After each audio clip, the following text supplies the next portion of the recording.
for upcoming artists to blow in Nigeria.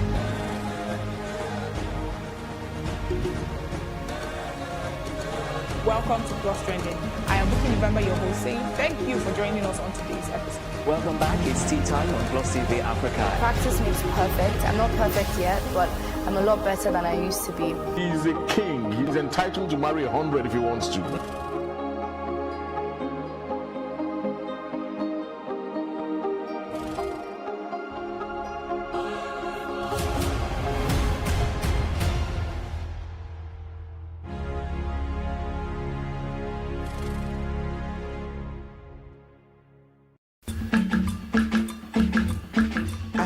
Desire to study law, none whatsoever. I was more inclined to fine arts. My only ambition, I would say, was to become the chief prosecutor. For me, politicians are a bit too playful.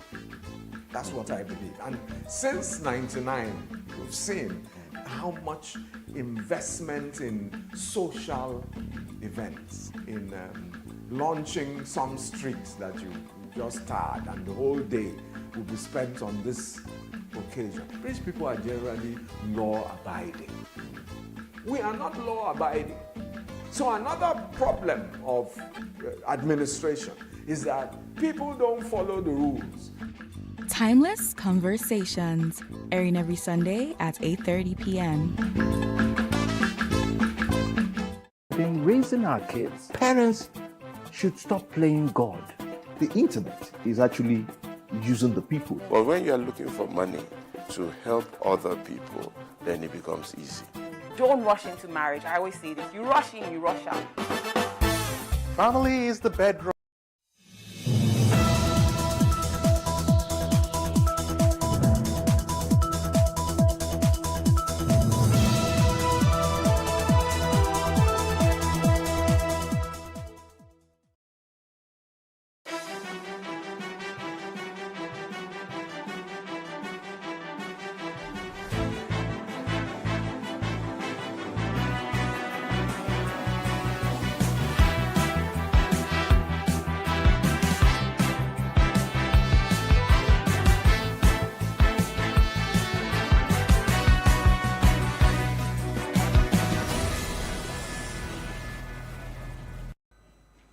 Hello and welcome to What Are You Saying? #Ways, where we talk about topics in the news as it affects us all. I am Osaiwa Mesali, and today I'm joined by my amazing co-anchors. Hi, ladies. How are we starting with? Isi, how are you doing? I've not seen you this week. I'm fine, thank you. Next. Normal. Have you seen me this week? I think that will make you smile. I've seen you. Please, where? Let them. I don't know. We're going to eat burger. I don't. It's not me. It's not me. How are you, Elsie? I'm good. You're looking good. Like she said, let's go on. You're glowing. As well. All right, today we're discussing church matter.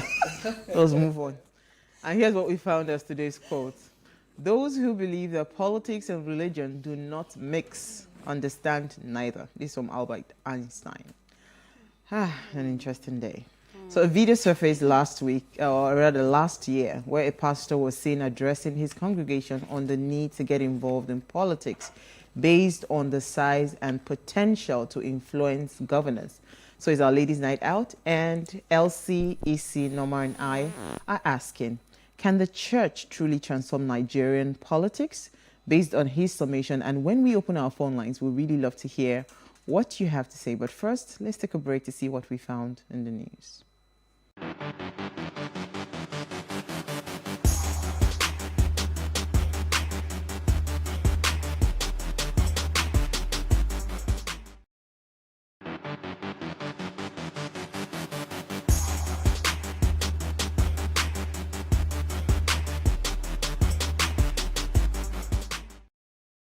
Thanks for staying with us. Now, National Winnie the Pooh Day on January 18th commemorates author A.A. Milne's birthday in 1882.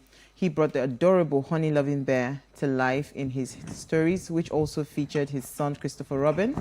Lovable Pooh Bear, as he was fondly called, is a fictional bear inspired by a black bear named Winnie. Winnie lived at the London Zoo during World War I and the author's son, Christopher Robin, would visit the bear often and named his own teddy bear after her and a swan named Pooh. This friendship inspired a collection of books, starting with When We Were Young in 1924. E.H. Shefford beautifully illustrated the books and different cartoons, as we all know it. Winnie the Pooh. Who loves Winnie the Pooh here? And his honey. I do. Are you sure? Kinda. What's his favorite phase? Let me catch you. I think my favorite character, well, I love Winnie the Pooh, but I think my favorite character was Tigger. Auntie, they didn't say you should talk about Tigger. Yeah, well, Today is not Tigger I Day. said I love Winnie the Pooh, but watching I say, it, you asked if we enjoyed it.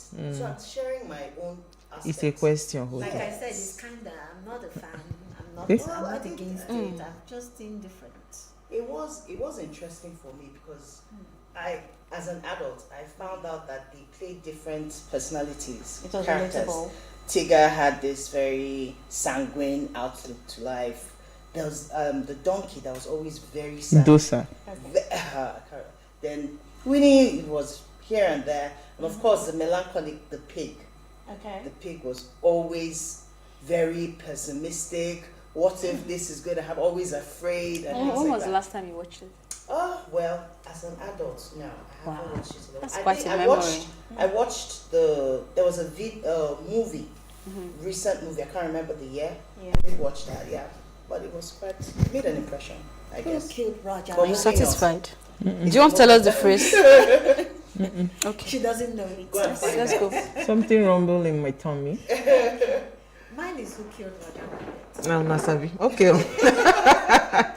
I just thought to throw that in. So what did we find in the news? What are we starting with? Who has a feel-good story? Elsie, right? Yeah.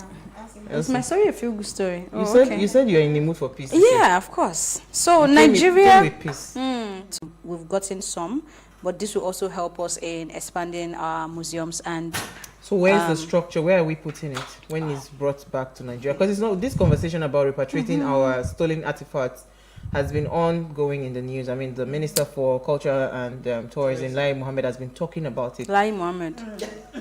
Lai Mohammed.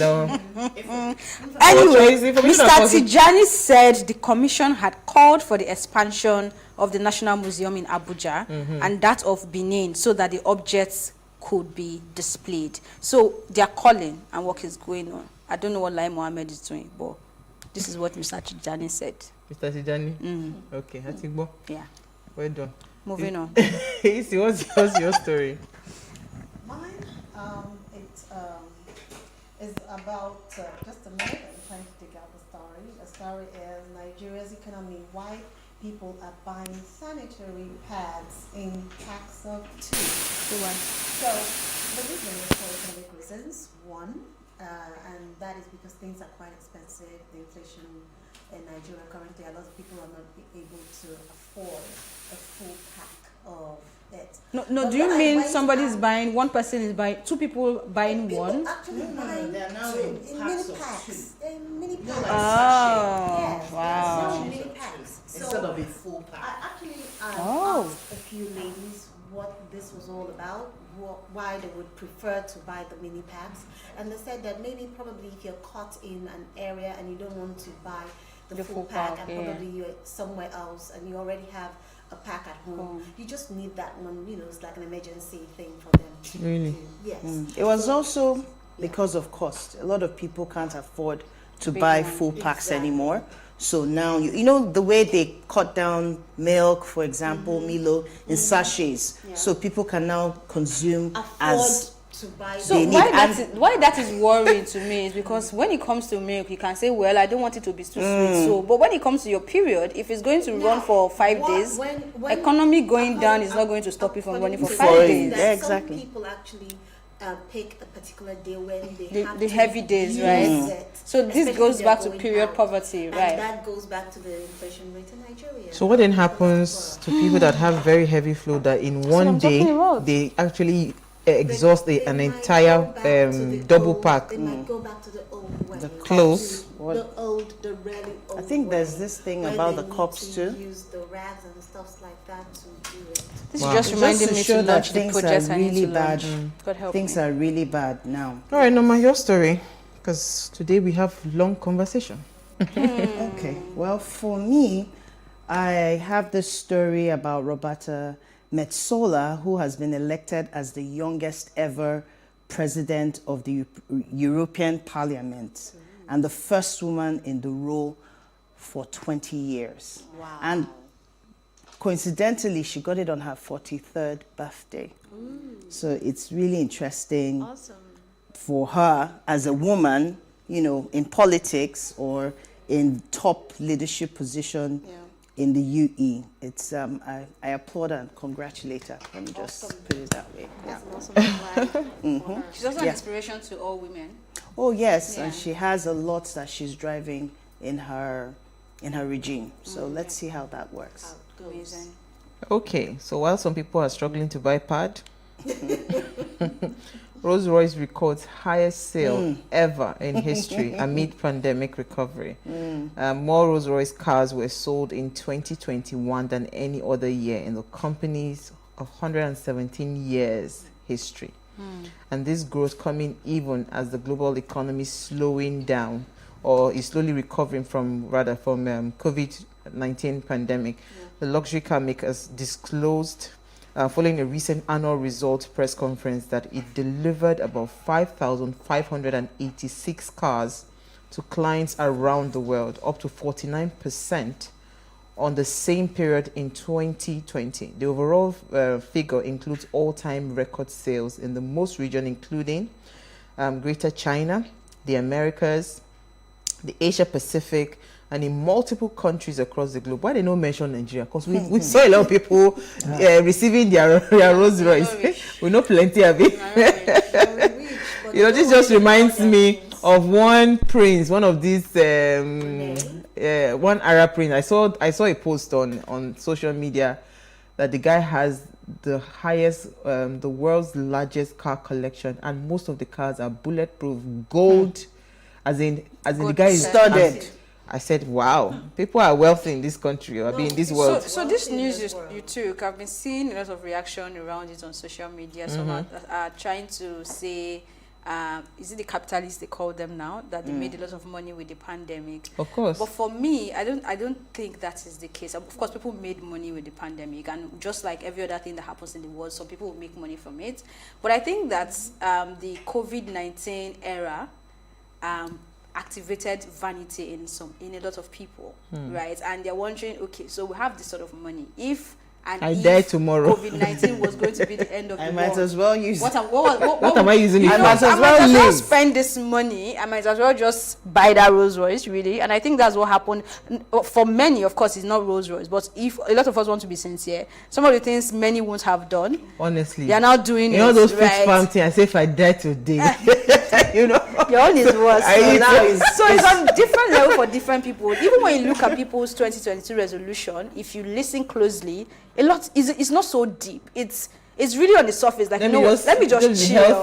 Let me just be healthy. Let me travel. You know. So I think we are detoxing a bit, and people are just spending them. And it's good that they're spending, because if you don't put that money back into the system as well, it's a problem. Well, so I actually thought same that, you know, it's possible that people just said, no, I have too much money.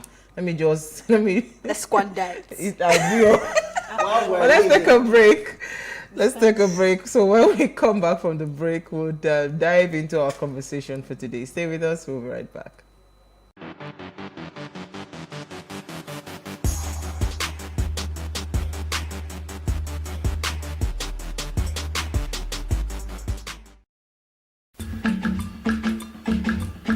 I had no desire to study law, none whatsoever. I was more inclined to fine arts. My only ambition, I would say, was to become the chief prosecutor. For me, politicians are a bit too playful.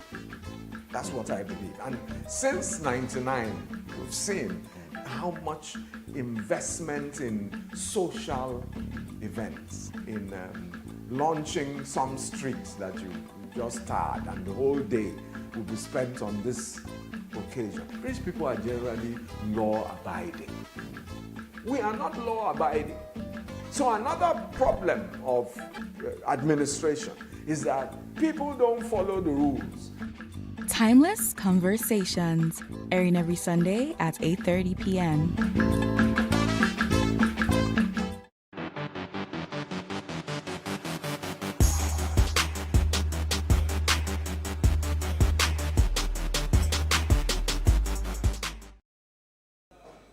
Thanks for staying with us. Now, according to an article by Dr. Obaji M. Abiji, Professor Ignatius Swart, Nigerian religious and political leaders should be reminded that they are not simply spiritual or political heads, respectively. They are the divine symbols of their people's health and well-being. So before we go further, please watch this video from Pastor Femi Emmanuel. They are not available anywhere in the world. No church like Redeem, no church like Winners, no church like Mountain of Fire, no church like Chosen, no church like Christ Embassy, no church like Deeper Life in the world. Redeem alone has over 40,000 parishes. Winner alone has 30,000. There are only 10,000 wards in Nigeria where decisions of those who rule these countries are made. So it's not just deliver Nigeria, it should be God. Wake up your church. Talk to your general overseers. The church community is an imprisoned community. Our general overseers have imprisoned us. They must release us, mobilize us, encourage us to go to the grassroots. Politics is grassroots. You know, I have done politics before. I have campaigned, I've been voted for, I was a deputy speaker of a state. I know how it works. It's not just prayer. We have prayed. And God has answered the prayers. The answer is that He has given us people. Next to God's power is political power. And I want what I am saying to be carried live. Next to God's power is political power. And political power is people giving. And God has given us people. What else do you want Him to do for us? You want God to come from heaven and be casting vote? You want God to go to the world and become world chairman? No, the 7 ESCO in each ward, they are the one that determine who is the president. We can't change Nigeria except we change the National Assembly. This evil law called Constitution, this is jihadist constitution. This is oligarchy constitution. This is a constitution that put the whole of the country under one tribe. This constitution cannot allow to go. And it cannot change until you change the men at the National Assembly. The men at the National Assembly will not change until you select new people that will replace them. So the church must wake up. And not only church, patriotic Nigerians must wake up in the name of Jesus. And you don't win on social media. You don't win on Facebook. You go to the grassroots. Me and you must be attending world meeting. And we will put our good people there. It is the people at the world that are called delegates. It is delegates that select who will be the president, who will be the governor, who will be the senator. If you are not there, you are at the back of the fence. If you pray from now till next year, and you are not there, you say prayer in vain. Church must wake up. And that's what I'm telling the whole church. And I'm telling they are not. Now the church must wake up. Now you can watch or find the full version of that video. It's quite a long video online.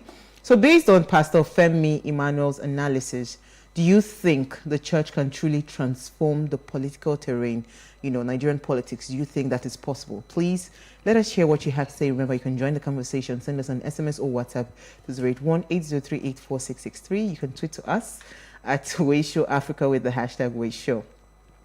All right, so the church must wake up. So when I saw this video, I shared it with a few pastor friends of mine, and we truly had a tete-a-tete on the matter. Okay. And I mean, if you reel out the figures that the Pastor Femi Emmanuel had talked about, he talked about Redeemed Church having over 40,000 parishes, Winners Church having over 30,000 parishes, and he was comparing that to the local government wards that eventually are decision makers. They're like 10K. it got me thinking. Truly, the church has a number. We are praying for Nigeria, praying for things to change, praying for whatever. But the truth is it a prayer that will truly solve our problem, or we need to get the church to come into the scene and find, ways to infiltrate and penetrate the system? So let me hear, Elsie. Let me come to you first. Let's know, Master first. No, Norma cannot start first. I called you first. So what's the question? What do you think about the question of if the church can truly transform Nigerian politics? In Nigeria. So I think that the church can have the capacity to transform Nigeria. But right now, the church is not ready to activate that capacity.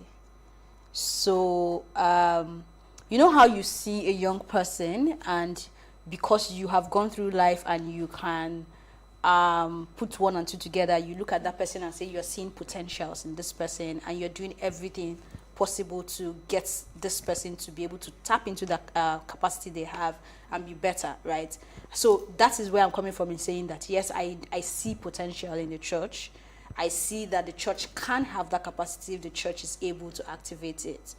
However, when it comes to issues like this, there is always room for leadership. And if the leadership is not ready to take the first step and do the right thing, then almost nothing can be done, right? Even before we start looking at it as a collective, when you look at what the church has produced in terms of fruit, yes, I know that there are Christians who are beginning to ask questions, who are beginning to do things differently, who are beginning to see everybody as quote and unquote the children of God, because even in Christianity there's a lot of division. Yeah. So I am a Catholic. My parents will not be happy for me to marry an Anglican. I'm not even talking about the new generation church now. Yeah. Just even the ones we grew up with knowing. I'm from a core Seventh-day Adventist church, right? And you also hear that issue of, it has to be an Adventist that you get married to. Sabbatarian. And they quote the don't be unequally yoked. Have you found the Sabbatarian? What? Have you found this? I thought that they find now. Anyway, so what I'm saying this to say that if we are not ready to activate that capacity and understand what Christianity is, and for me personally, I think Christianity is about excellence. It's about doing things and doing it right. If you can recall, on this show, I've had conversations where I talked about how I think Christians should be able to look at the things that God has given to them, whether it's their work, whether it's their family, and understand that they owe excellence to it. So if you begin to see every area of your life as a purpose from God, a calling from God, a mission from God to affect the people around you and even the society at large, then you begin to understand that you as a person, your actions, your inactions, is part of the reason why Nigeria is where it is right now. So until our pastors begin to have those sort of conversations, I like the numbers he used to back up what he's saying, because if I remember when our vice president now was going to go with Buhari, and a lot of people just believed from there that they've won, because there's that belief that because he's coming from that chain of the Redeemed Church of God, it means that a lot of people from there is going to back him up. And I remember the conversation too when people were saying, are they just not going to church? Do they have PVCs? And a lot of them really came out at that time to get PVCs. So I think that if these church leaders are genuine in their service, genuine in using this tool that God has given them to actually move the nation forward, then we'll be better for it. They cannot be speaking from two sides of their mouth. I'm a Christian, right? But if I see a fellow Christian doing something that is wrong, I should be able to call you out. Yes, the Bible has given us guidelines in terms of, if your brother does something wrong, call them to the corner, chastise them, right, and let them know. Until they are not listening, then you can come out publicly. Yes, we have those steps, but are we even following it? Okay, so let me even say, I want to bring in Isi, in a minute, because you see, something you touched on, but you breezed through it. You said that the kinds of people that the church is breeding. So when I was having this conversation with the pastor, he said something, that when you come into a church, the prayer you're saying, God, bless me. Let me buy a house. Let me buy a car.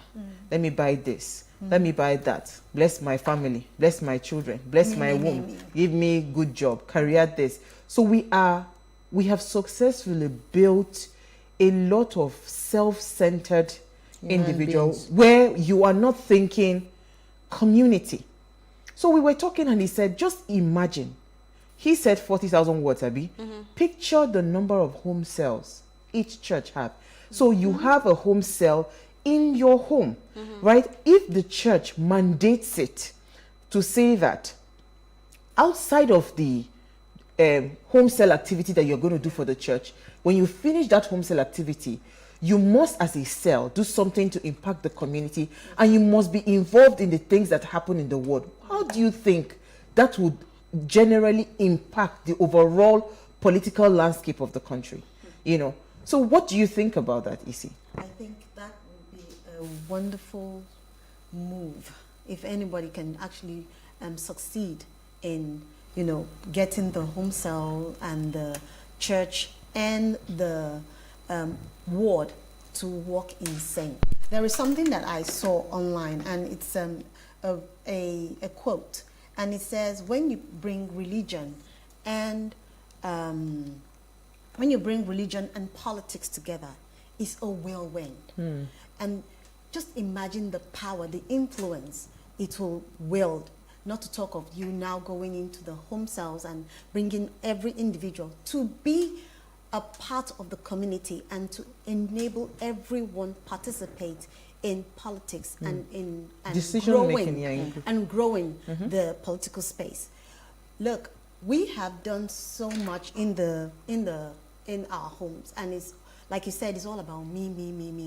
We don't look at the community, we don't look at the bigger picture where we can actually influence the decisions of those because around he said us. it now. He said delegates are the people that decide who go into political offices. And you know, I think it was one of the guests we had, Kunle Lawal, that said that if you have to bring everybody together, it starts from the ward, and he nailed it again. It starts from the ward. When you bring people together and you tell them, okay, this is how we are going to get the people who will represent us, and the religious body in turn, with the influence they wield, are able to bring these individuals together and also, what's the right word for this?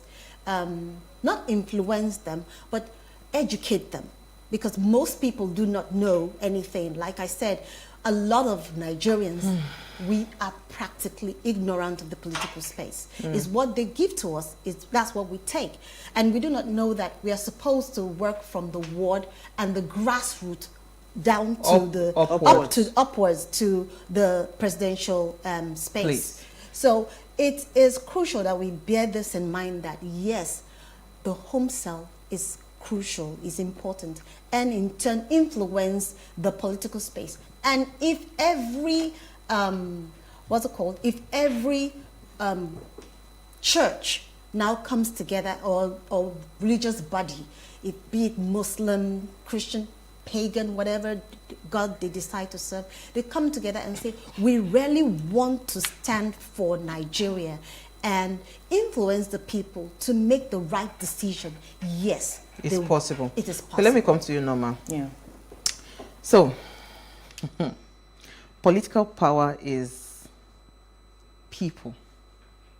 And we all know that when you want to talk about the largest gathering today as it stands, is churches. When Redeem is doing Redeem camp, MFM is doing MFM camp, Winners is doing Winners camp, all the camp, the whole place is on complete lockdown because the numbers are actually there. Why are we not tapping into that? What do you think the problem is? That's a very interesting question. I think that we have lost focus. And we all know that what we focus on expands. What are our leaders focusing on? You rightly said that when you go into a church atmosphere, what you see is me. Oh, Father, bless me. Oh, do this for me. Bless my family. This is who is talking about the community, who is talking about changing the thinking of the people. Help me to be a blessing to someone. And if we're going to look at it in the Christian context and see it from that perspective, we would know that God wants us to be channels. We are made not to just enjoy what has been given or you've been blessed with. You have been made to be a blessing. So if the focus is on blessing others, serving others, influencing others, you will see that people will begin to think differently. Interestingly, there's a story that I saw online and I found it very instructive for what we're saying. It said that there was someone who was traveling, right? And he saw, okay, let me just read it the way it is. So there's someone who came across a squad of soldiers who were trying to move a heavy piece of timber. According to the storyteller, he said a corporal stood by giving orders to his men. And he said, heave, they will try, heave. The timber was too hard for them to move. But even with all his shouts and commands, the piece of timber was too heavy for the squad. And then he now asked the corporal, why don't you help them? The quiet man asked on the horse, addressing this so-called important officer, who instantly replied, me? I'm a corporal, sir, so you cannot help them. Dismounting, the stranger carefully took his place with the soldiers. And he said, all together, boys, heave! And the big piece of timber slid into place. With the job done, the stranger mounted his horse and addressed the corporal and said, next time you have a piece of timber for your men to handle, corporal, send your commander-in-chief. I don't know if you get the story. Unknown to this corporal, according to a storyteller, the horseman was George Washington, who eventually became the first American president. What is the point? The point is people want to see something and they want to be led in a direction. Somebody has to take that place. You have to be the example.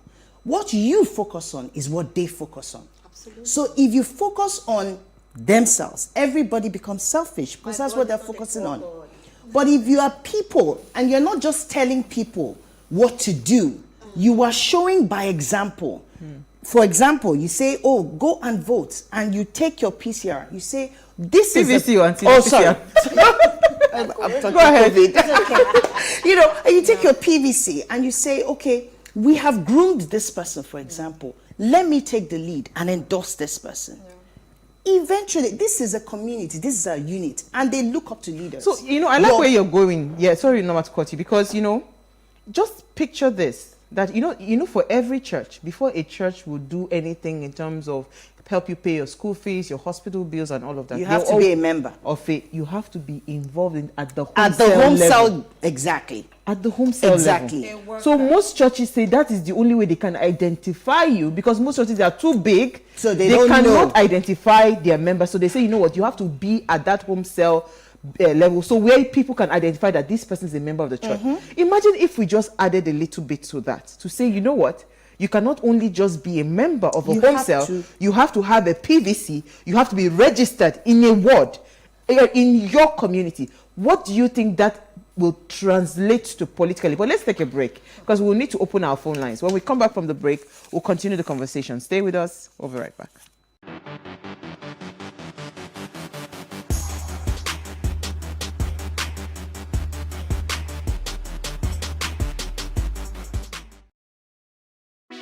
Hey, what's up, guys? You're welcome to another edition of Plus Event, and I remain your host, Ifeoluwa Oshuke.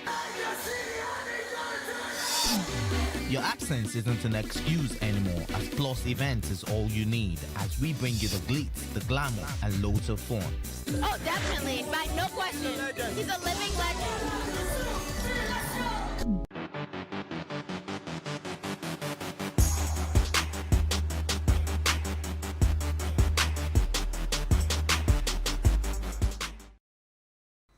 Now, if you just tuned in, it's our ladies' night out, and we're focused today on the church, and we're asking, can the church truly transform Nigerian politics? Now, please let us hear what you have to say.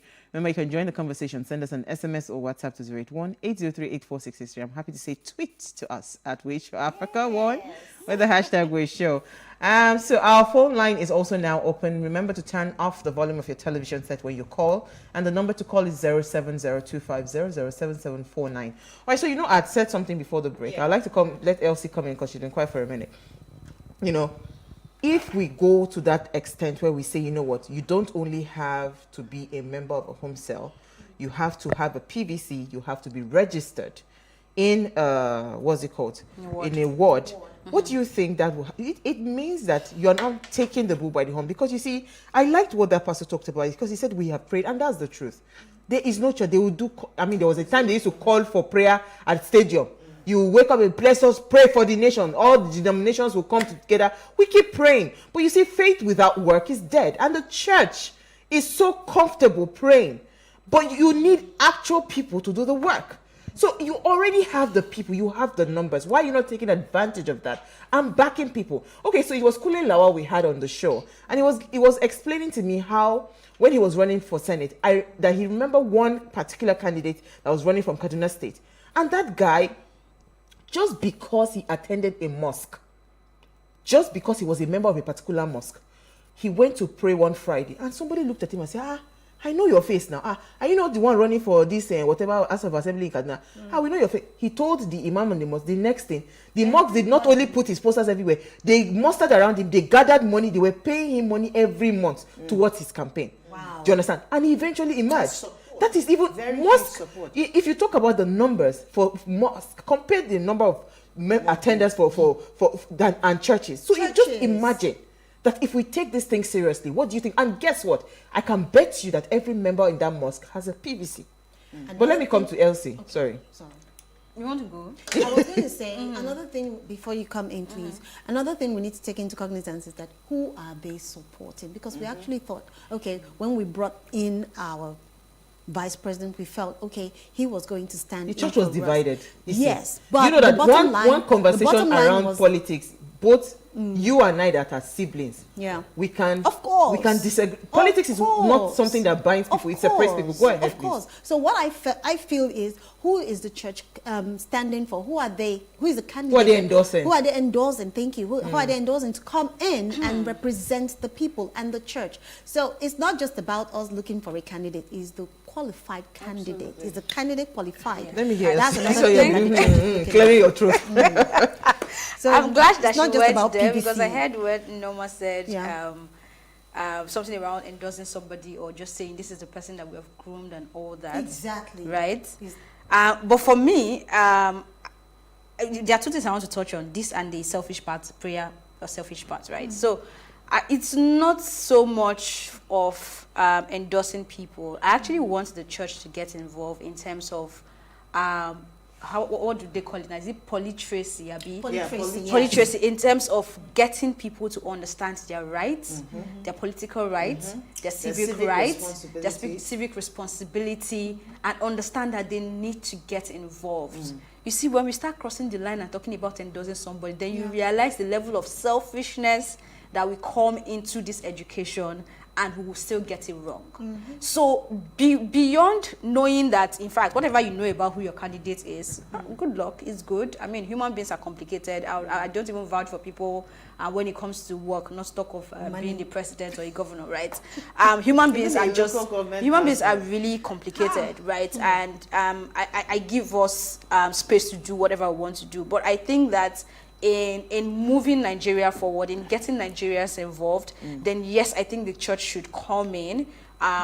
Like you said, if you're mandating people to have X number of people in their word, there was a story that came out at the time when a certain church was saying that their branches are not making the amount of money they are supposed to make, right? If you have those rules and those guidelines already, you can as well try to ensure that, starting from the pastor that is going to establish that branch in that remote area in that state, you know, the person should ensure that he owns a PVC and he is politically educated and take it from there. But taking it back to the idea of Nigerians always praying for me. I don't know if you've seen the video online as well of our Mommy Gio that is now in Dubai. And the English has changed. So the thing is, my darlings, the thing is, Nigeria, the economy itself makes you understand that the only thing you can hold on to, even for your security, is God. Even after you have set up the higher security, use the 21st century Finally. CCTV, blah, blah, blah, when you still go home, you say, dear God, please protect me. Because you know that this country, it is our country. We know what is going on, right? So Nigerians are at a point where the only thing that makes sense to them is to hold on to God. And the things that we are praying for, once we step out of this country and go to a Senna climb for me now, because you all know that I'm a very strong advocate of Nigeria. But Senna climb for me means that you don't have to pray for electricity. I mean, we do. When you're going home, you're like, please God, let there be light. We pray for electricity. The light situation. We pray for water that we will drink. We pray for things we shouldn't be thinking about. So please, how you said something about people thinking about the community and how to move the community forward. How do you have the capacity to have such thoughts when your basic amenities are not met? I saw a quote somewhere. I don't know who said it, but it was something around finance. This is a bit higher in this conversation, but it's more like, if you don't have to think of money, like you have money, what else? You would be very productive. The kind of things you begin to think. You just look at what Elon Musk is thinking. Person when they're hungry, no go think that kind of thing. He's thinking of building whatever it is in the Mars. Yes. There is now internet there. He's telling you he has this, he has that. If that guy had not eaten, he will not know that there is a road. I'm saying this to defend us, so that when we are praying and saying, please give me job, it's because you know that there is no job. You have to pray to hold the one you are holding. So please, cut us some slack and talk to our leaders. Thank you. You know, it still comes back to, before Owa takes over, please, it still comes back to the ideology that religion is the opium of the masses. So currently in Nigeria, a lot of us are living below $1. So our thoughts is all about how do we survive but let me explain, one day to the next day. Let me explain what I mean. Yes. So I get you. But I always say that there's no member of my church, Daystar, that thinks self. Not because we don't those members. You will say you don't know the members of Daystar. There's nobody that passes through the Daystar. Let me finish now, Dante. Human beings. There is nobody that passes through the teachings and the, what's it called, all the messages. Not only messages, you know, we go through like 100 level, 200 level, 300 level. We go to school, like the school, to become a member of the church. That after that level, you think self. In fact, after your 200 level, you're not thinking self, even because you begin to think more communal in your thoughts, right? So I think the reason, again, a lot of us have gotten to this place where we are today when it comes to self and thinking self and all of that is because of the messages that we have heard over and over and over again. Can I ask you a question? Yes, please. In the same breath where you said, oh, there is nobody in your church that is selfish, can you also say that there's nobody in that church that does not have a PVC? No. You can't say that. No, I can't say then that. the selfishness is still there. So how exactly are they thinking community? No, it's not about selfishness. So now I'm thinking, hold on. Okay. What you said before about polytracy, right? I love what you said. The church might not be comfortable endorsing any client. I say client. Nigeria. You know, the church might not be comfortable endorsing any candidate, but the church can actually play a major role in educating the electorate. Absolutely. Okay. Yes. So that even when it is time for you to probably take some kind of decision, you would know that at the polling unit is already too late. You must have done the work from the ward level, from that level of being a delegate. Yes. Right? So that is, so if the church is engaging every of their members to say, this thing, one policy can scatter us, so we will not gather tomorrow. You understand? And they start to take this thing seriously, and they're educating the populace or the congregation politically. What do you think would happen? But let me, I'm enjoying the flow of the conversation, and it still brings me back to what I said initially about focus. I think the leaders, because the question really is, can the church truly transform? And I love what you said initially when you said that are they ready? The church has the potential. They have the numbers. They have the influence. Whatever they say, especially the leaders, whatever they say, people have come to believe their word as God, literally. Now, if you know how influential your position is, then it's time for the church to become strategic. Exactly. It is time for the church to ask the pertinent questions. Amongst church members, there are people who have capacity to be leaders. What are you doing to groom these people, mentor them in the area of leadership so that they can begin to occupy these positions? That's one. There are people who have qualities. For example, modesty. These are part of the things that we look for in leaders. People that can listen to the people that they're leading, right? How do you begin to position yourself and open the eyes of these people to see that it's not just enough to be a member? After all, what does the Bible say? It says, go ye therefore, starting from Jerusalem, Abi. So when you train, you are expected to go out and make impact and make influence in the little areas until you continue to gain capacity. Because to him who has little and is able to take care of it, more will be given to him. I'm going in a different direction, right? Self-development. How are you helping the people to grow beyond just naira and kobo? What to eat, at the time. Recruitment. How do you begin to mobilize your people in different areas where they can begin to take position, where they can begin to be managers of 5s and 10s and 15, because it's not just enough to groom somebody and throw them out there when they have not had that opportunity to thrive or to learn to do these things. The more they gain mastery, the more they're able to take position. The more likely they are the people that people can see and say, okay, this thing that we're saying, as we're bringing out this person, he has a track record. He has history. These are some of the things that we're not paying attention to. And then communication, constant engagement. It's not just about just dishing out words. Or there has to be some kind of engagement. And I love when you brought in the aspect of the self system, because that is where thorough engagement can now come down to one-on-one. These are the areas that you can begin to show influence and impact. And before you know it, this seeming thing that looks small catches fire. Escalates. By the time 30,000 people get it, by the time 40,000 people get it, it's only a matter of time for their communities to begin to be influenced. If you check the history of the church, when it started, there was a massive movement at different points. When they thought that, it was about vision, it was changed. Before you know it, they moved. Everywhere they went, it began to move. So what are we doing to create massive movement in the minds of the people that are under our custody? It's not just about talking. I loved it when you said it's about action. What action? We don't need to be, it's not even about forming a political, you can put your people strategically in the political space.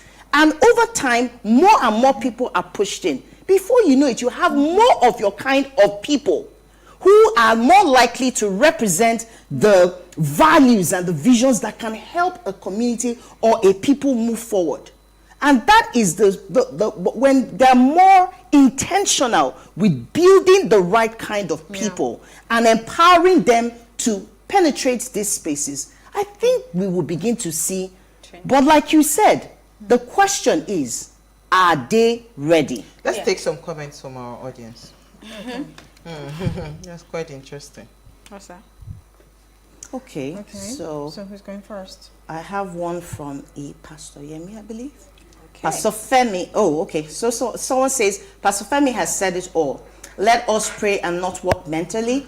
It's not helping the church. More so when Christians who are also in power are underperforming, you also feel disappointment and discouragement. This is from Mrs. Yore. Okay, this is from Felix Liberty, Justin from Jalingo. And he says, yes, the church can truly transform Nigeria only if we can channel our energy to prayers and actions. Faith without works is nullified. Okay. This one from Chigozie says, fantastic evening, ladies. The conversation is quite interesting. The real obstacle in the way of the church being a transformation agent is our misplaced values. Our value orientation is nothing to write home about. So if the church members who have poor value orientation eventually go into politics, we will see no progress. A lot of work needs to be done. Absolutely. Thank you, Chigozie. So I don't like the idea of thinking because I'm a member of this church, that is why you should vote for me. And because this is a common mistake people make. People go to churches and think that, oh, I have been a member, I've been serving and all of that. We also must understand that, and this is why I also say the same thing around female candidacy. You must be able to match competence, you must be able to match intellect, you must be able to match a lot of things. Absolutely. So even when we are calling out the church to say, you have this number, you have this influence, you have that. In fairness, how many are ready candidates that the church can even say, you know what, I think we can actually put our back behind this candidate. I mean, again, for the church, just as you have a 10% that you have to set aside for offerings, you know, I mean for tithes rather. Right. Offering is different. You know, For so politics? because politics is not just a game of numbers. Right. It's also in Nigeria. There has to be a lot of, although our guest had talked about, we had the guest, Akim Braithwaite, he talked about, and he demystified that factor of needing excess money, but we still need money. So imagine if the church decides to say, you know what, they have a lot of money to be able to say, you know what, come. Because Godfathers also do what? They look out for potential. They don't just pick anybody. You must be making a lot of influence in your community, and they've seen that this person, if I don't back this person, I'll be the one and lose. Because he would win. So they just catch in on an opportunity and lash on that thing, and they jump at it and they back them up with money. So if the church, because church has money, church get money. If the church decides to say financially, I will back you up. With the people, I would back you up. A lot of things will change. There are some things, I mean, when Elsie was talking about, there are some things some people don't pray about. Because you know why?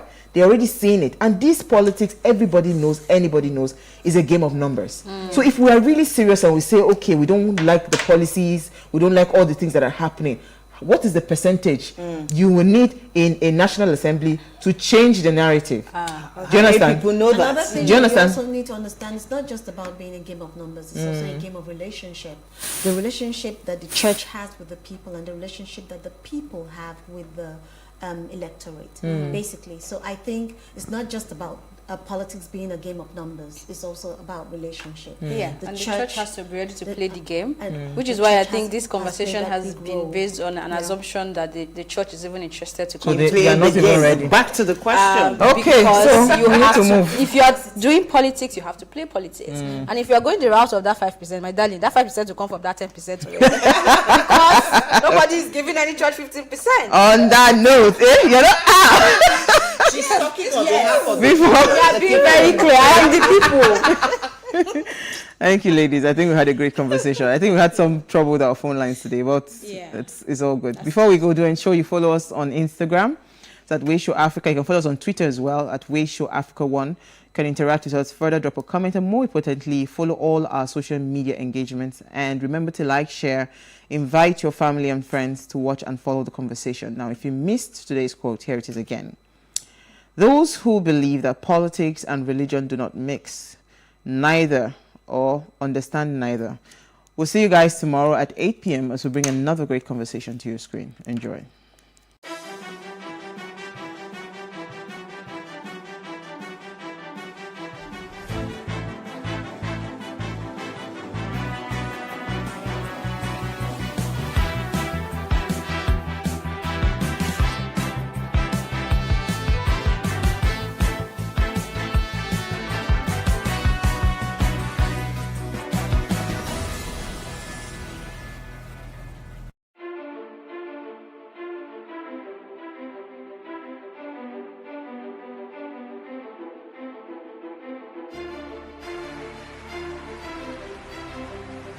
This Medan has been directed to empower 1,000 persons with disabilities in each state in the next 12 months. When I start hearing the shoot of gun,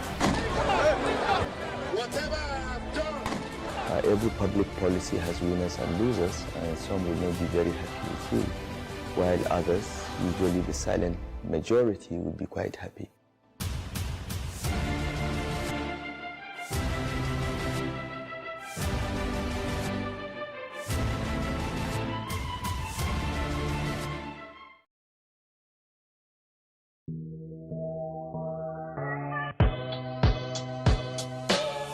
If it's all in trending in the entertainment industry, then we'll definitely be talking about it. We bring you the funny, controversial, and hottest topics making waves in the entertainment scene worldwide. We also interview all your favorite celebrities and keep you locked down with fun segments and live performances. Tea Time, showing every weekday at 10:30 a.m. to 11:30 a.m. and of course the repeat at 4:30 p.m. to 5:30 p.m. Are you ready to party right from the comfort of your TV screen? The Rundown's here to save the day. From freshly baked videos to the classics to the youngins and dope conversations, all in one chart. We got you covered. Just tune in to The Rundown every Friday, 10:30 p.m. West African time. The Rundown. Let's turn it up.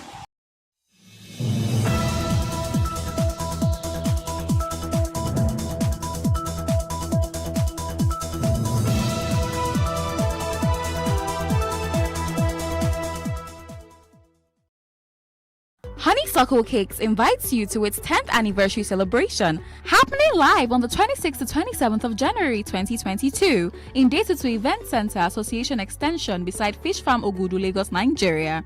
Time is 8 a.m. prompt. Activities include fantastic classes from seasoned cake artists, 10th anniversary opening show, 10th anniversary magazine launch, baking competition, networking, among many others. For reservations and inquiries, call 080-811-80282 or 090-924-52229 or 080-33-302-624 or visit Honeysuckle Cakes on Instagram and Facebook.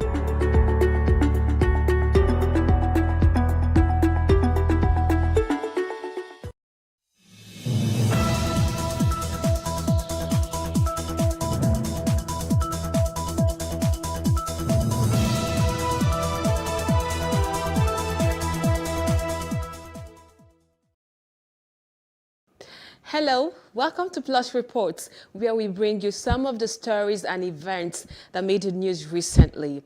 And in case you missed out on some of them, don't worry, we've got you covered in this edition. I'm Jacinta Obiuku. We are starting off on this report on the effectiveness of PVC.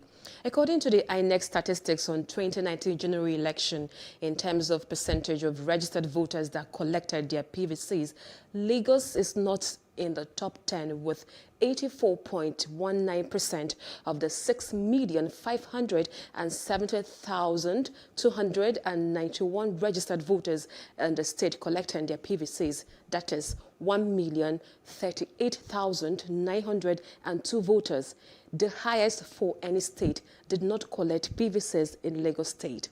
Now, ahead of 2023 general elections, a chieftain of the People's Democratic Party, PDP, Bode George, has called on INEC, party leaders and managers to educate the people on the importance of the permanent voters card, PVC, and the need for the electorate to participate in elections.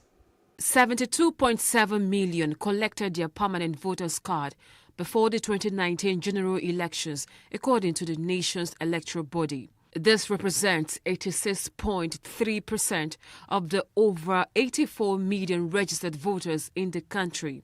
According to INEC, the percentage of the registered voters as at March 2019 stands at 49.78%. In a chat with a chieftain of the People's Democratic Party, Bode George, he said INEC and all concerned parties need to take voter education seriously if the next election will be anything to reckon with. There must be a deliberate effort to inform the people, to educate the people. The town criers must go out, explaining to them. Send those town hall meetings. Let them explain to them. Let them even show them the importance of the PVC. What does it do? How does it work in the various Nigerian languages? Voter turnout at the last election seems worrisome at 34.75%. On the streets, a cross-section of Nigerians shared their ideas on how to eradicate voter apathy. I think the government should sensitize the youths more on platforms that are known by the youths. For example, Meta, that's the new name for WhatsApp, and most betting sites, so they should run adverts there because that is where youths go to involve the youths. I feel to get people come out to vote, the voting process should be kind of flexible. You know, we as Nigerians, we play a lot, we are always excited. I mean, because the voting process most times is rigid, rigorous, and a lot of people can't stand the stress. So when they see something that is exciting, maybe like something like a side attraction that can actually excite someone, or someone should actually come out to vote. They challenged INEC to do thorough checks and balances in its operations. Some of the PVCs that were not utilized, that were not collected, why?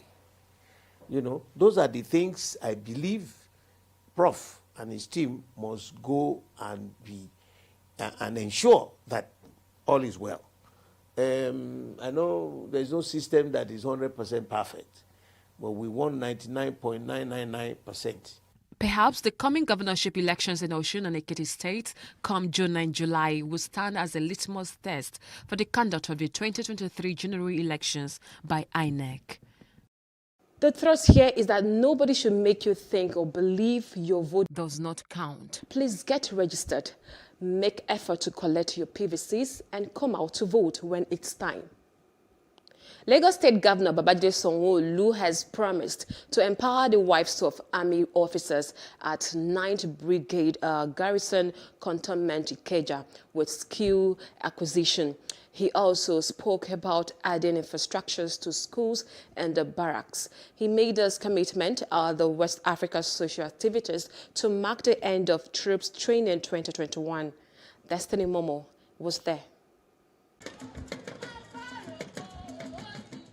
It was an evening to unwind as culture, talents, thug of war, and other activities were on display.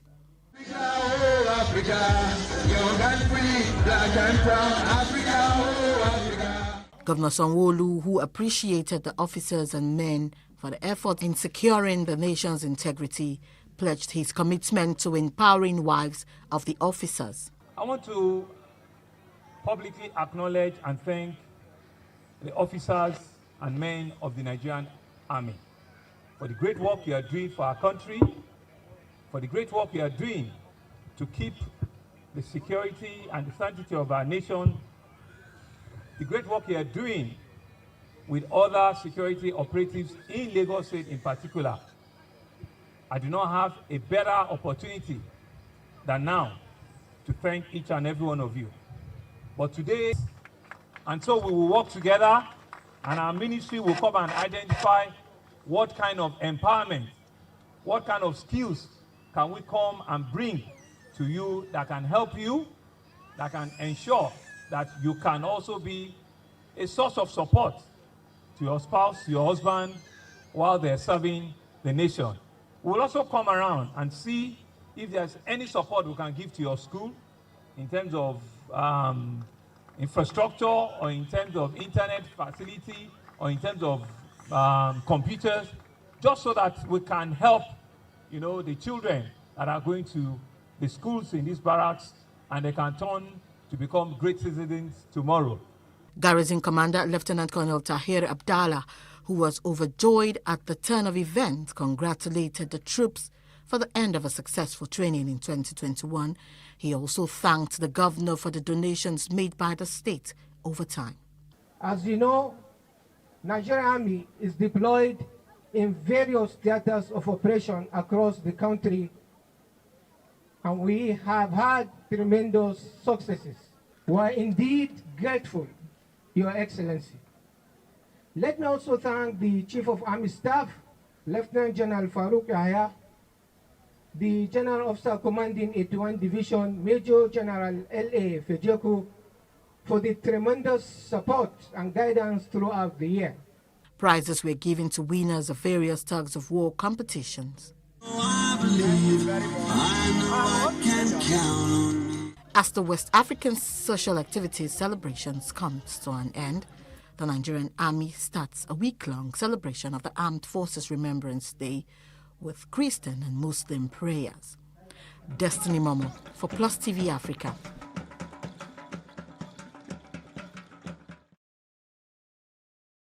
On crude oil theft, 22 suspected crude oil thieves have been arrested by operatives of the Nigerian Navy along the Akassa River in the Brass local government area of Bayelsa State.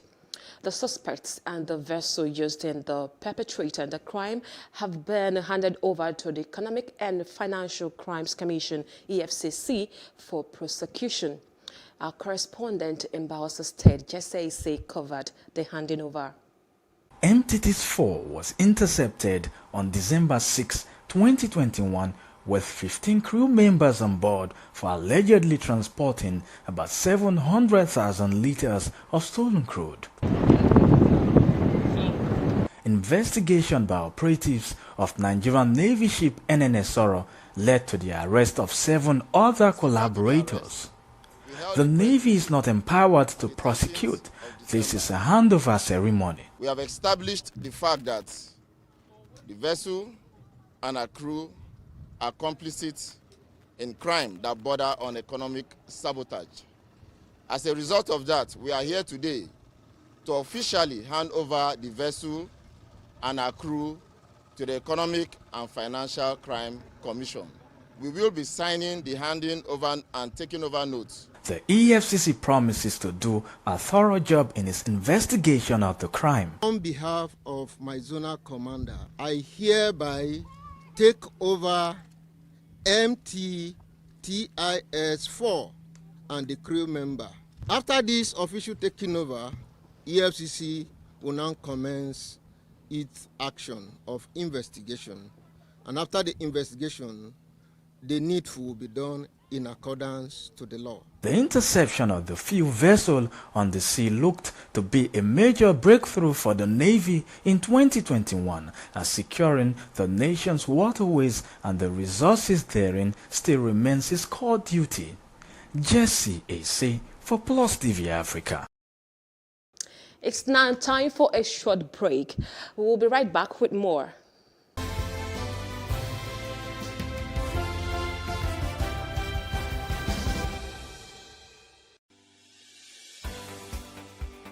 Businesses in Africa can be very challenging.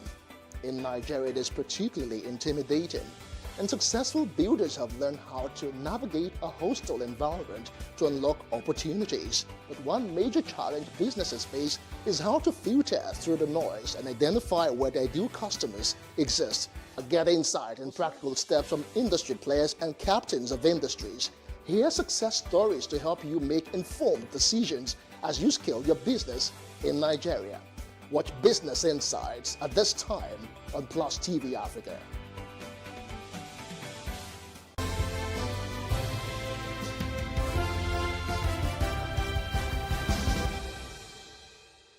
Thanks for staying with us.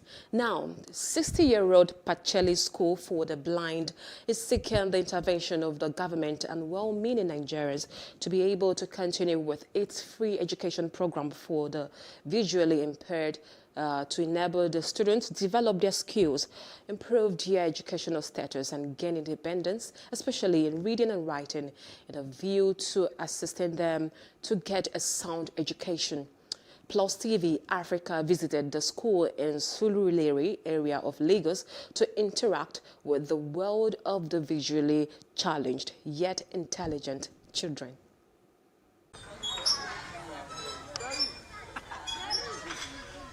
Life for the visually impaired is better imagined than experienced, as it takes a lot to live in this class of disability conveniently.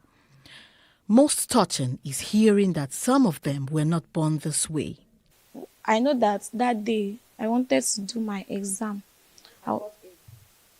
at 9 years old. So I was not feeling headache. From that place, sha, I cannot see again.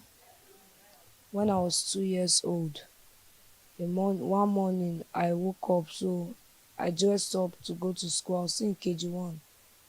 So that morning, I don't know, I just went to lie down on my bed after I'm done with dressing up.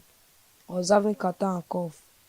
Then my mother went to health center to ask for drug, that's to buy drug for my catarrh and cough. And they gave me Septrin.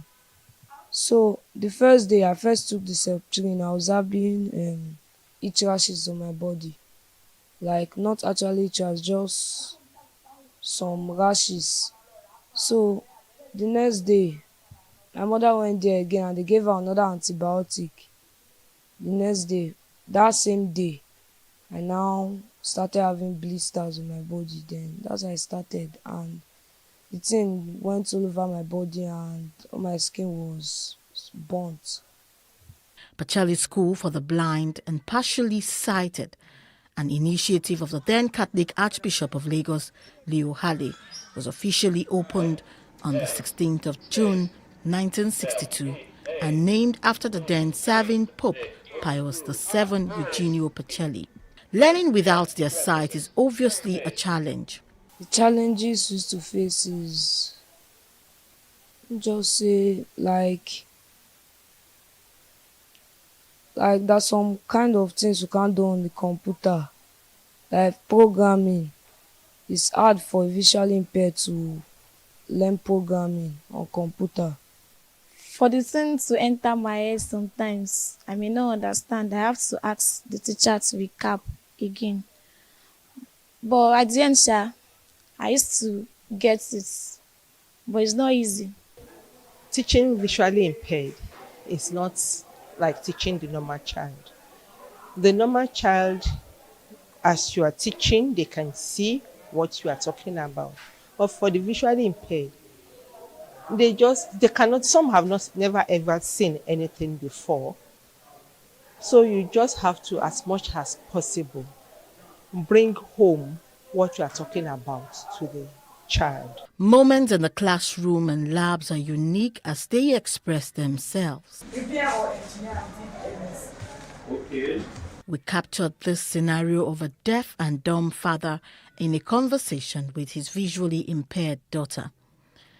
It's a touching moment as we speak with him.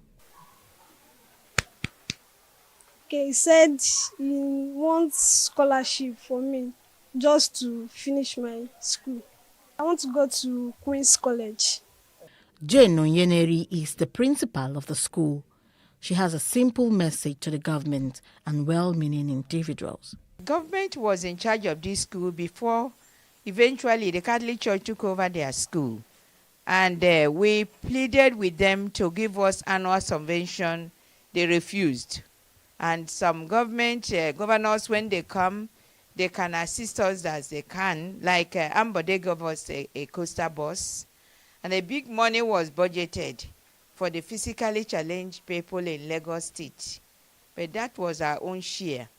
So the only time they give us thing, if there is a celebration, we write that we need something, they give us. They are yet to step up to assist these children that are in Pacheli school that do not pay any form of tuition. So we are appealing to government. These are their own children that the Catholic Church has decided to assist. They need to also help us because every month we pay 1.5 million for our staff. If they come to assist us, we'll be very, very grateful. By June 16, 2022, Pacheli School for the Blind will be 60. The principal is happy that products of the school are widely integrating successfully into public and private institutions. Destiny Momo for PlusTvAfrica. Moving on, Nigerians are expecting a change in 2023, and members of the People's Democratic Party, PDP, at all levels have a role to play to actualize this dream. Those were the words of Rivers State Governor Nelson Wike when he visited Governor Doye Diri at the government house, Yenugwa. But governors also called for unity between the two states. Governor Nyeso Wike's visit was informed by his desire to ensure that there is unity in the PDP before the presidential primaries ahead of the 2023 general elections. He stressed the need for synergy and peaceful coexistence among the people of Rivers, Bayelsa and neighboring states, advising the citizens to desist from instigating crisis among governors. Wike also praised Governor Doye Diri for his contribution to the success of the last PDP convention, saying that same is needed to silence the opposition. The way he participated in the conduct of the national convention, just last concluded national convention, my brothers and my sisters, it is not, is 3 new governors, 3, himself, Oyo and Adamawa. We didn't give them that chance. We thought that they are new people. Why do you allow new people to go? But they have embarrassed us by conducting the best ever convention. Responding, Governor Diri thanked Wike for the visit, which he said was apt. He maintained that despite litigation over the Soku oil field, there is need for the two states to unite while advancing their cause in the political space. We can do all of that. For instance, we are in court over Soku, and all the brotherliness you have extended to me, that one, both of us have disagreed. And you two, you are holding very strong. I'm also holding very strong. But I hope that God will grant us the grace to also overcome that before you leave office. With the presidential election still ahead, these two believe the PDP stands better chances of winning. Jesse AC for PlusTvAfrica. Lagos State Police Command has assured that the state is safer and more secured for people to do businesses and live in. The Commissioner of Police, Lagos State Command Hakeem Odumusu, in an exclusive interview with our correspondent, Lovi Kukoyedokun, was advocating for the introduction of community policing into school curriculum. What are your thoughts on that? Take a look. Incessant attacks on innocent citizens and businesses has been the order of the day in some parts of the nation almost on a daily basis. But that's certainly not the case with Lagos. However, AIG Hakeem Odumusu confesses is not a tea party to provide security in the center of excellence as he rounded up his tenure as the Commissioner of Police, Lagos Command. What we need in this job as a leader is leadership by example and effective supervision. Once you're able to do that, you can go to places in Lagos in security. So those are part of the things that I use in making Lagos to be secure. I got involved personally at the expense of my family, enjoyment, at the expense of my social life. The EndSARS crisis is certainly one experience Odumusu would never forget in a hurry. The marks are still indelible and visible everywhere in Lagos. The trauma was much, but part of what we have signed for is sacrifices, if happens, at expense, even our life. We have that one behind our mind, that we are to serve the country. We are to be 100% loyal to the constitution of the country. And because of serving the country now, because of the hazards of the job now we should be prepared, and we are prepared to pay supreme price for the country. And that's what happened. So having this one behind, so we are not totally 100% devastated, because we know along the line it's going to happen. He encourages officers and men of the Nigerian police to play their role in the most respectable and reasonable way. To let them have the fear of God in policing. When you have the fear of God in policing, you'll be able to carry out other members of the public. So anybody go to police station has a problem, directly to him or her, or indirectly to a relative, somebody closer to. Once you have that mind, when you have that one behind, and they are coming to you because they believe they can solve their problem, then you don't compound it by not being human, by not being professional.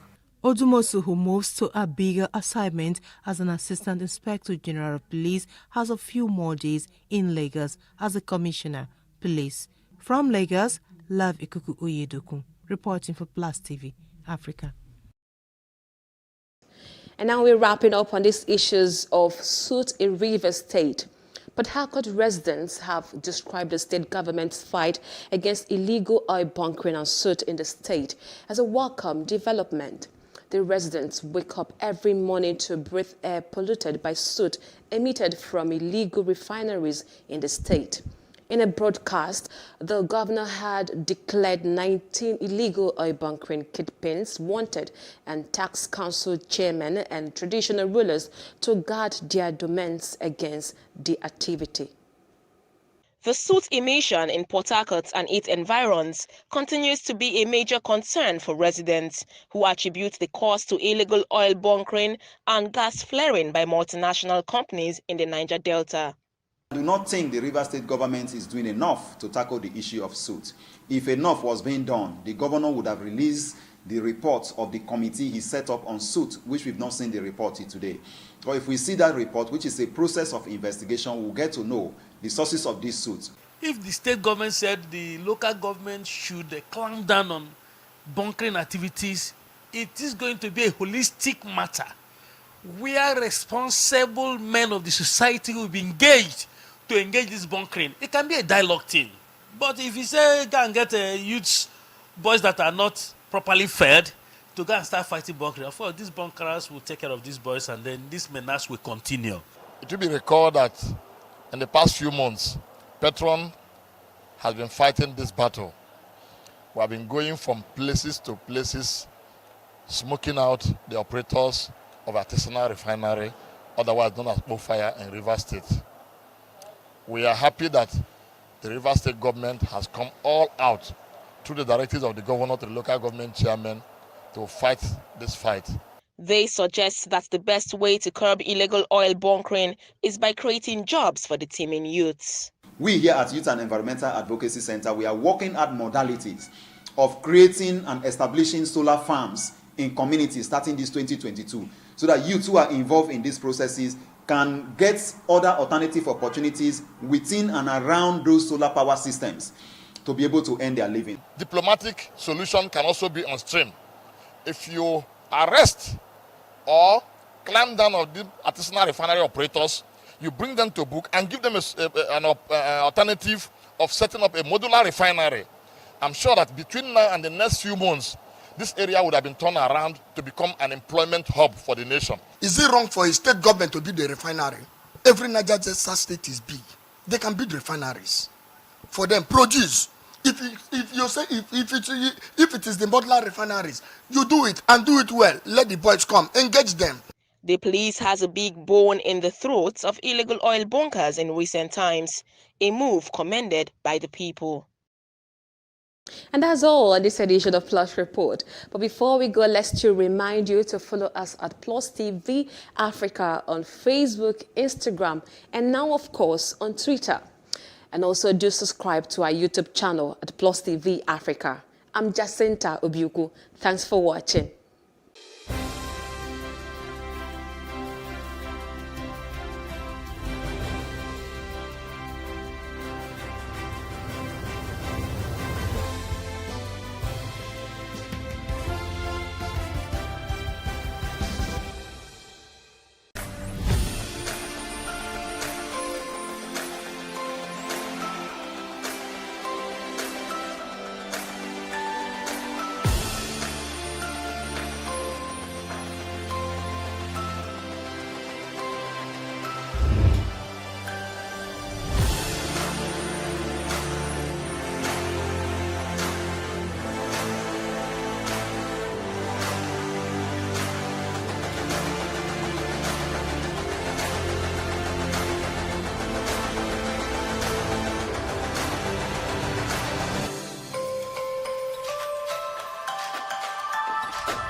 we do not understand, we will stigmatize. What you can see is the remaining of the tanker that exploded. The suspect equally confessed.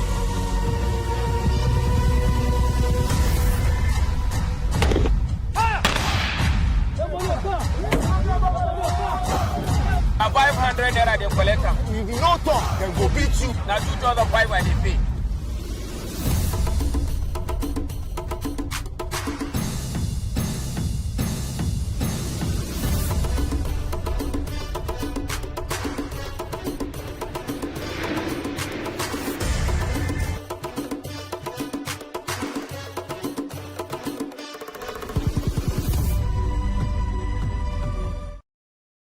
Praise God from whom all blessings flow.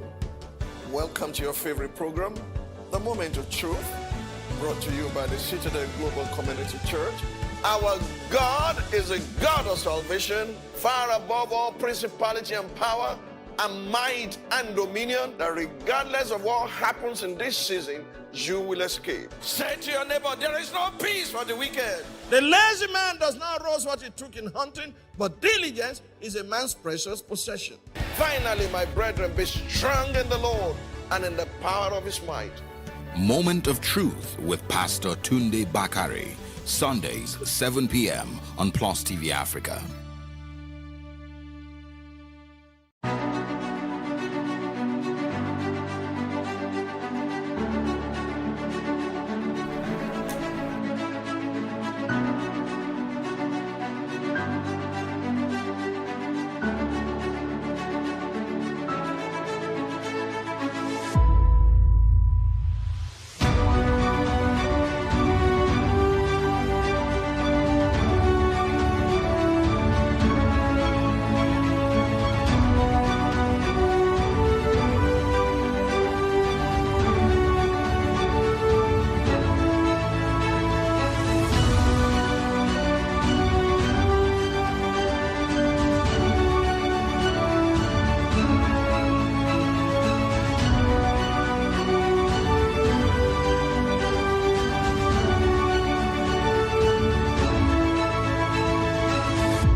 On Plus TV News Now. Nnamdi Kanu's trial adjourned as he objects to fresh charges.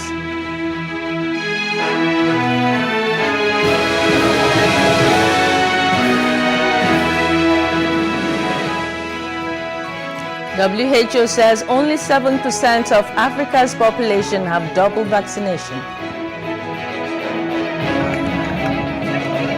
NATO invites Russia for fresh talks on Europe amid Ukraine crisis.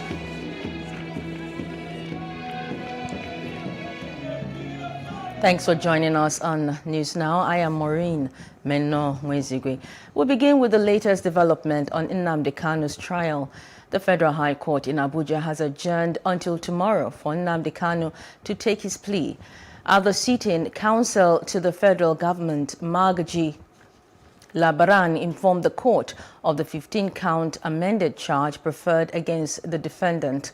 Lead counsel to Nnamdi Kanu, Mike Ozokame, objected to the defendant taking his plea as they were served with the charge yesterday and has not been able to consult with the defendant.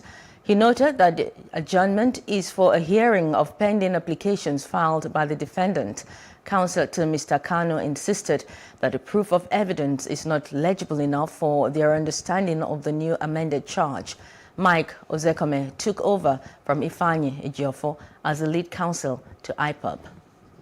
Was dated 17th, that was a Friday, and they filed yesterday.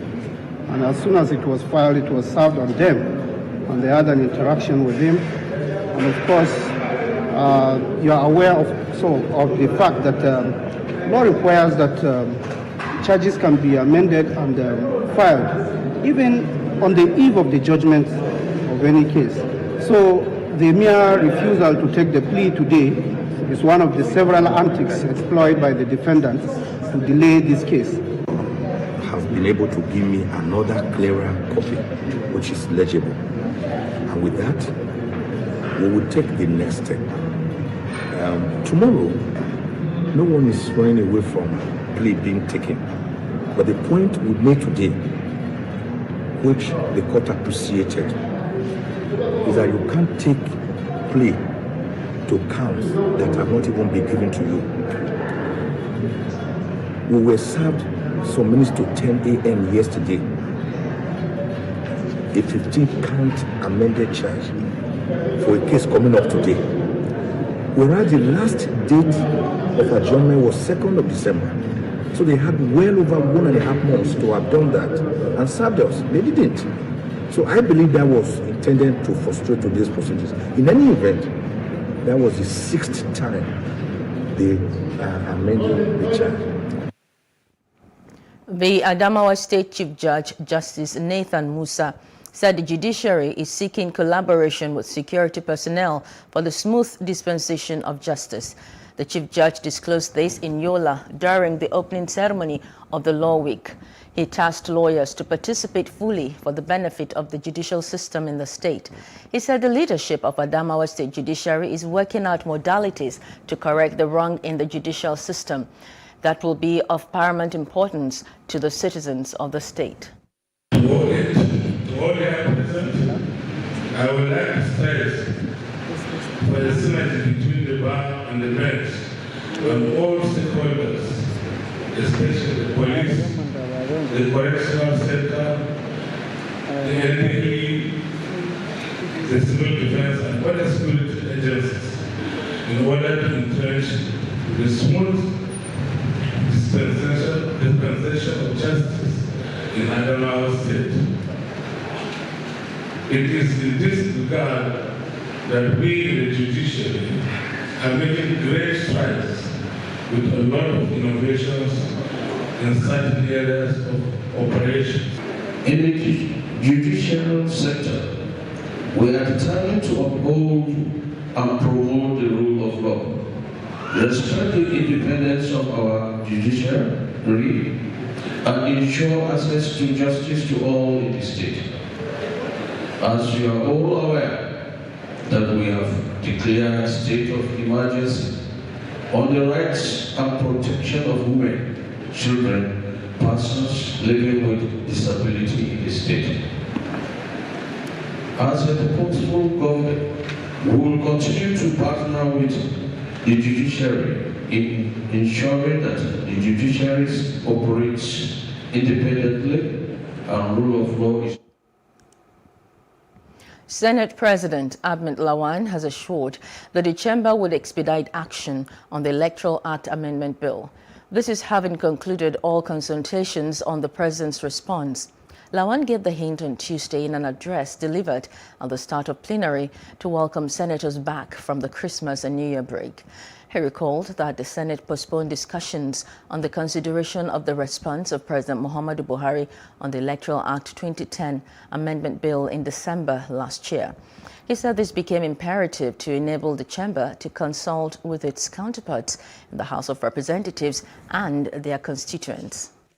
Distinguished colleagues, the Senate postponed discussions on the consideration of response of Mr. President on the Electoral Act 2010 Amendment Bill to enable us to consult with our counterparts in the House of Representatives and also consult our constituents. Like we all know, the Senate and indeed the National Assembly worked so hard on the bill Having consulted, the Senate will expeditiously look into the issue.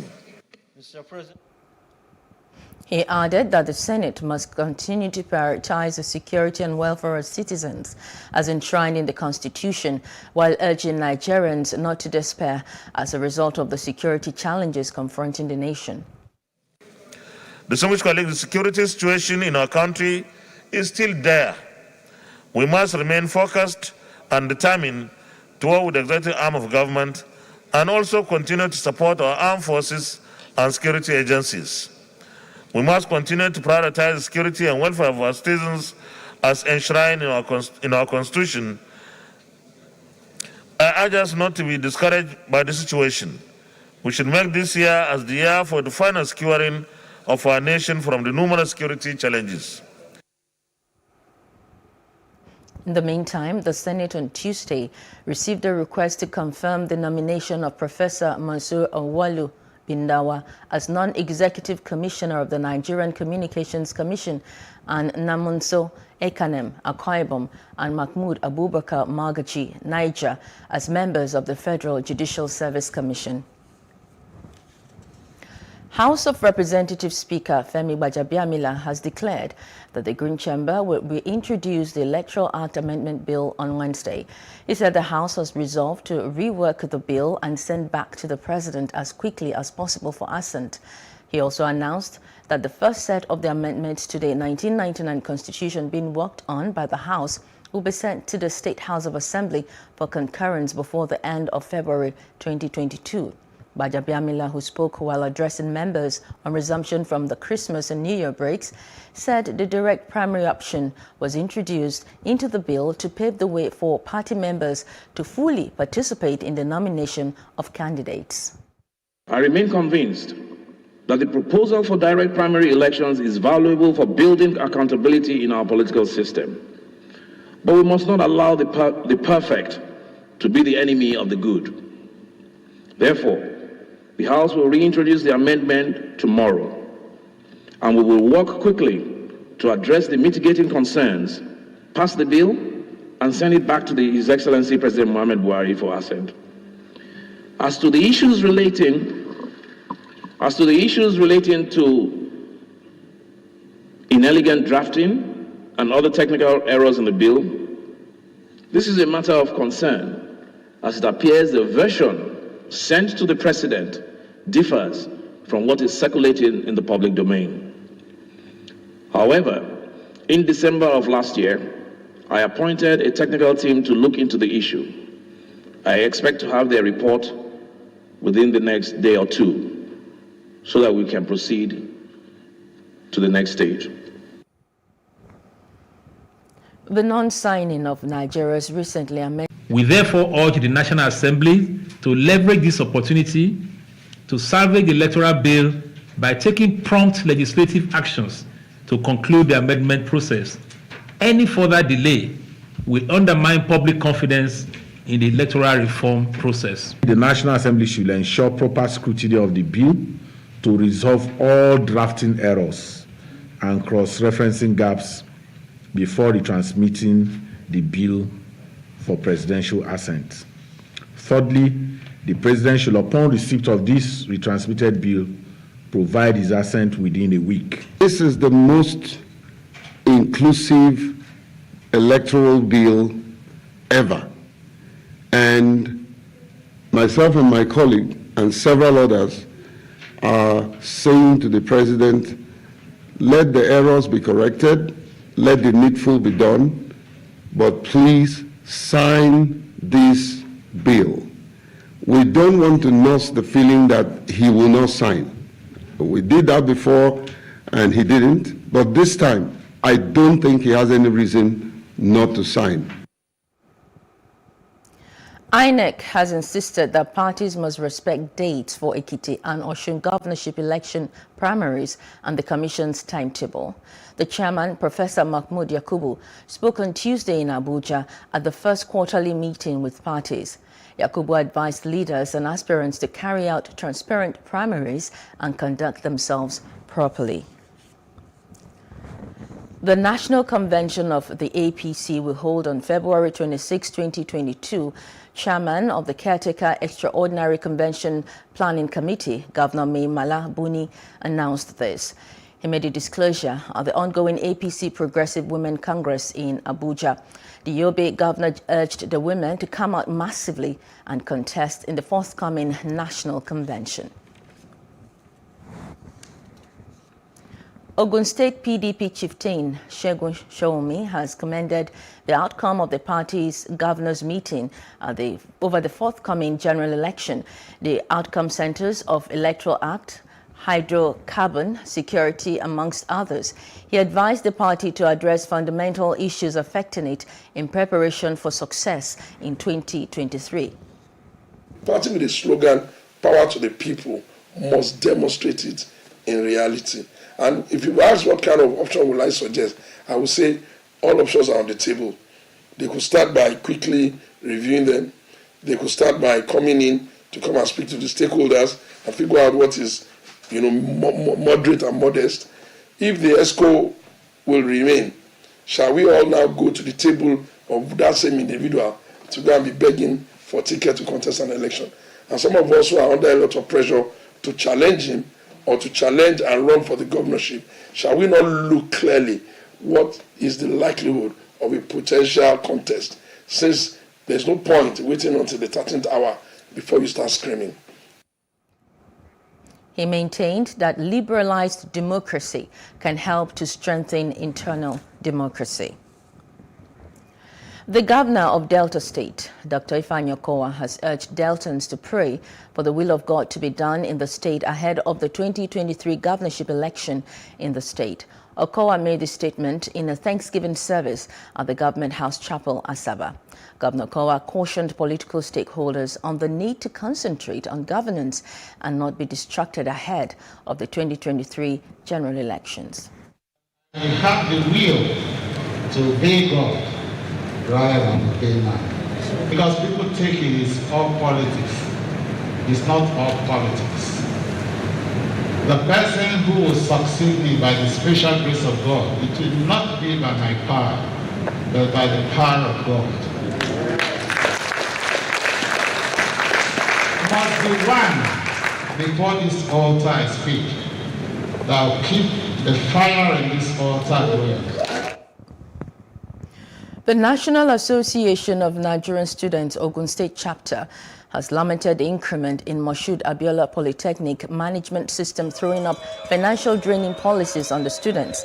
The increment was described as a burden and dead weight on the neck of the students.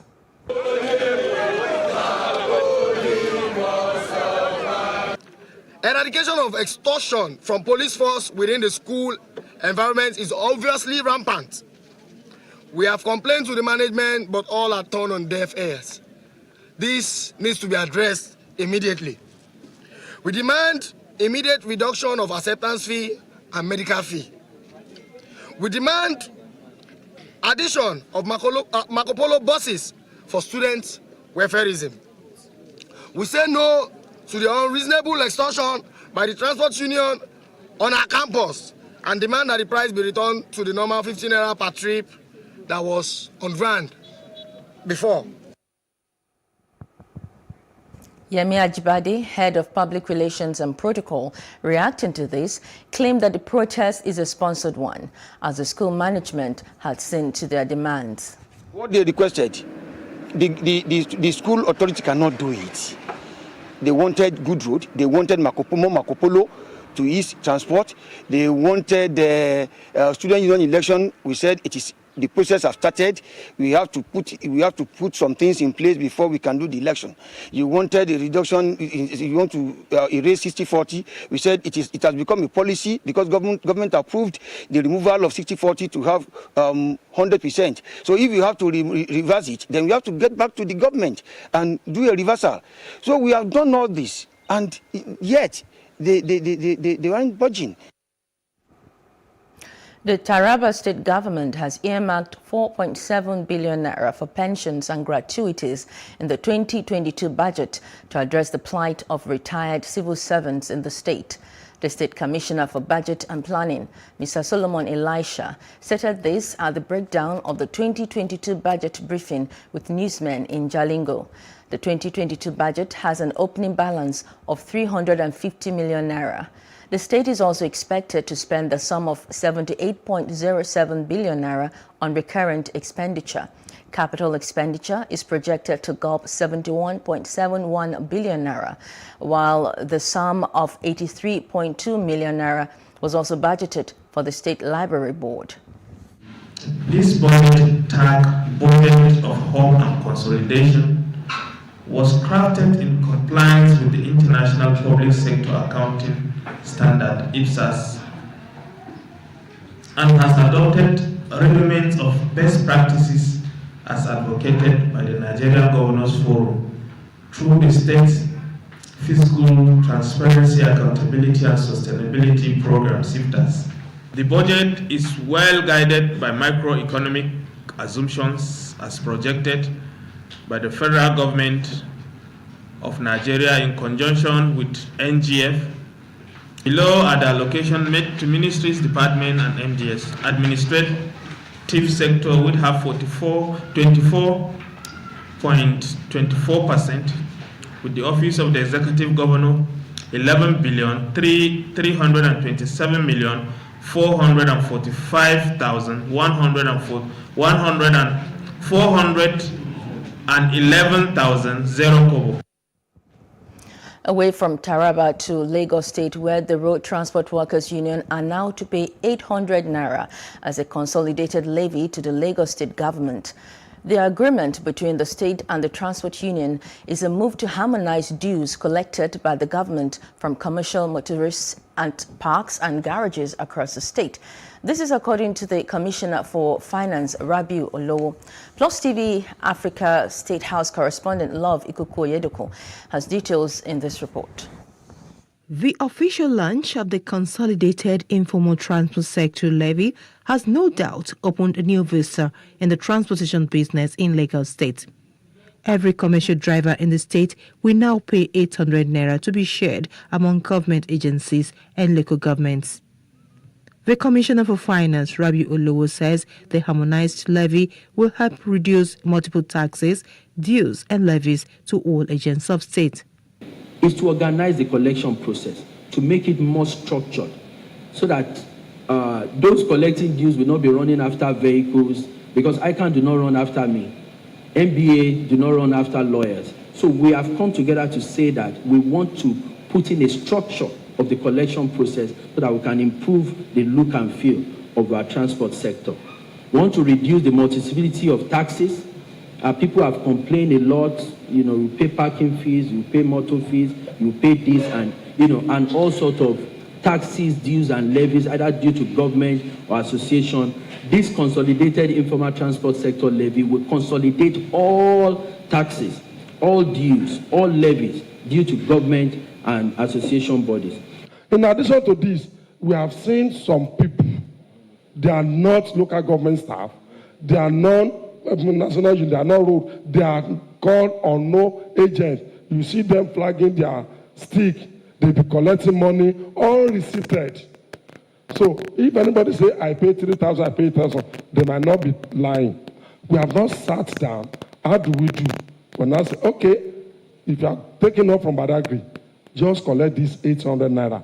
If you like, go to Ikorodu 20 times. Once you flash that 800 naira, nobody in Ikorodu will ask you to pay another government levy again. The chairman of the state's chapter of Road Transport Workers, Musilu Akinsoya, popularly known as MC Oluomo, seems to disagree with the arrangement. I need tax because Tabafe ṣe nǹkan mi, ó máa béèrè tax lọ́wọ́ wa. Union wa ò ní rí tax láti produce jáde. Ẹ ti understand? Òun ni ó ṣe gbé gbogbo ẹ̀ sí ojúkọ kò affect national union ticket. You understand? We no affect in national union ticket. Èwo tó affect ikọ̀ àgbà owó ìjọba tí wọ́n gbà ní park lójúkọ kiri. The process is billed to take effect in February 2022. From Lagos, Love Ikuku Uyedoku, reporting for Plus TV Africa. The Lagos State government has come up with an initiative of responding to mental health issues in the state. It's titled Lagos Mental Health Conference at Landmark Event Center, Victoria Island, Lagos. The event was organized by the Commissioner for Health, Professor Akin Abayomi. It had people from different organizations in attendance. The EFCC, non-governmental organizations, civil society groups, and others were present. The governor of Lagos State, Babajide Sanwo-Olu, was represented by the deputy governor, Obafemi Hamzat. He talked about partnering private sector to achieve the goal of building a mental health center that is affordable and accessible for Lagosians and people from other states. So, I mean, this is the point. Just because we have COVID, which is a global focus of the world, we have to be very careful that we don't have what we call medical collateral damage. What does that mean? It means we are focusing all our attention on COVID and neglecting other important health issues. So we are very determined not to neglect other important health issues. And mental health for us as a mega city is on the top of our priority list because we recognize that there are so many forces here that can affect the mental stability of our citizens. Now, if you have a mega city where people are always in an anxious mood, they're always stressed, some of them are suicidal, they have mood fluctuations, psychotic illnesses, that doesn't become a safe place for our citizens. So while we're addressing COVID, while we're addressing maternal health, child health, obstetrics and gynecology, Lagos State is deliberately starting to focus on a variety of medical conditions that are outside of the normal medicine and surgery, obstetrics and pediatrics. Substance abuse and unfortunately, we've lost some people to suicide. There is no doubt that conversations around mental well-being have begun to trend in the last few years, and there is also data to suggest that there is a growing incidence of many of these common mental disorders in our society. The General Commissioner for Health has shown us data that shows clearly that a sizable percentage of Lagosians struggle with clinically diagnosable mood disorders like anxiety or depression. The menace of substance abuse is on the rise and will likely become a national epidemic if we fail to address it frontally. We have set the groundwork for the development of sustainable mental health care program and services that will ensure improved health outcomes in the long term. This will enable the state to become one of the forerunners in the delivery of sustainable, efficient, and effective mental health services to its citizens in Lagos and, of course, in other parts of our country because of the migration input into Lagos. Our commitment to mental health is symbolized by development of the Lagos State Mental Health Policy and Lagos State New Mental Health Law, which was passed in 2019. This law provides for the protection of those suffering from stigmatization because of their illness and sets the framework for developing an effective and robust mental health services for all Lagosians. We recognize the difficulties in accessing mental health services, not necessarily because of non-availability of this service, even though the existing institutions and resources that provide these services are stretched to the fullest. More importantly, are the lack of courage to come forward and seek help or insufficient awareness of where these services can be accessed. As a government, we are working to partner and collaborate with other sectors, private, NGOs, and so on, to create a strong network of operations, facilities, and programs that will address some of these challenges. Still ahead, Sudan doctors suspend working at military hospitals. Details when we return.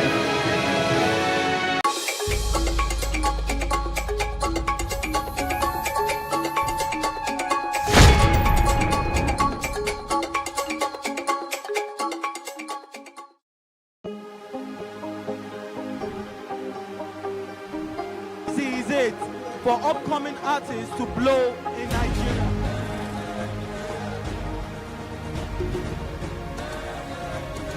Welcome to Plus Trending.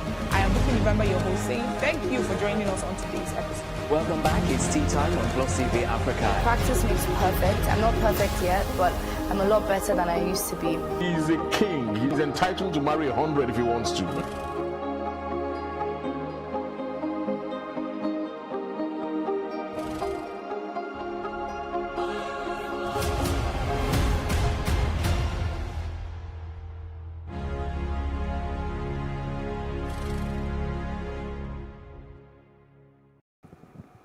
Welcome back. You're still watching News Now on Plus TV Africa. The European Union and partners do not intend to isolate Mali and its military-led government.